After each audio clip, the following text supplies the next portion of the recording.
Ao anatin'izay tontolon'ny baolina kitra izay antsika fa mahakasika ireo mpitsara kosa indray dia miofana ihany koa mpitsara baolina kitra amin'izao fotoana izao. Ny tanterahana nanomboka ny fahasiviny volana desambra lasa teo ary ny farana tamin'izy malasa teo izay fampiofanana ireo mpitsara iraisam-pirenena malagasy izay 4 izy ireo nandray anjara tamin'ity fiofanana ity ka manampahaizana avy amin'ny FIFA Rémy Dawily no nanolotra azy ireo fampianarana sy fampiofanana izay.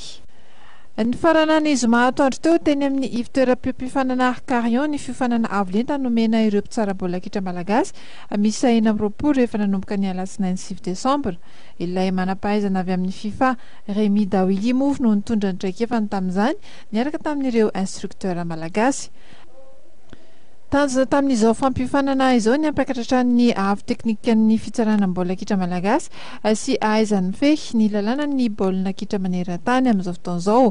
Marihana fa mpitsara iraisam-pirenena 17 amin'ireo 4 no nahazo fiofanana ireto. Ho azy ireo dia ilaina tokoa ny tahaka izao mba hanamafisana ny fahalalàna efa ananany. Ny formation de toraka zay mikarakara ny fédération malagasy ny baolina kitra ity tamin'ny stage rehetrarehetra zay fanatreo dia hita fa miova mivoatra ary mandroso manaraka ny fivoaran'ny teknôlôjia tokoa ny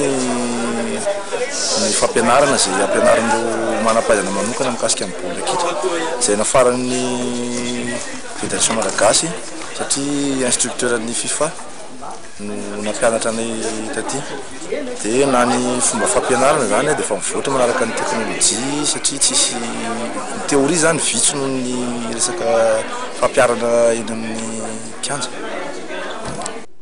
Nandritra ity fitaopamarana ity ihany dia velim-pisaorana Andriamatoa Dawily ireo mpiofana noho ny fahafizatena ny nananany tonga nampianatra azy ireo.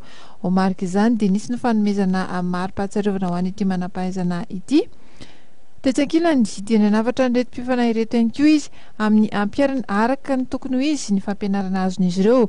Samy notolorana mari-pakasitrahana fotoana moa ireto mpiofana ireto teo ampamaranana ny lanonana.